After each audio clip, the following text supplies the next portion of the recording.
沙瓦迪卡！咁豐富嘅泰式自助餐，大家食過未？今次嚟到新濠影匯嘅星匯餐廳，佢哋呢排期間限定推出嘅環球自助餐盛會，首站嘅主題就係味遊泰國啦，可以暢享6大泰國風味元素。現場仲有泰籍嘅客席名廚，以彩虹料理嘅概念帶嚟正宗嘅泰式滋味。唔講咁多，帶大家睇下有咩食先。食自助餐必不可少嘅就係呢個新鮮空運可持續發展嘅龍蝦、生蠔以及雪蟹，都係無限量供應嘅。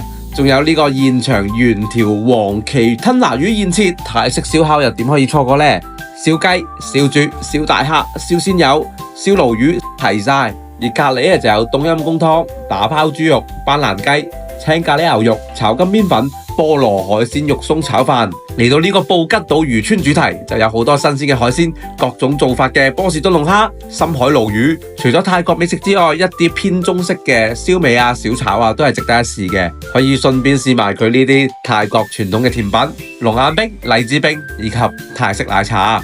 記得一定要食埋佢嗰個芒果糯米飯啊，同埋佢個椰子煎餅都係超足料同埋勁有咬口嘅。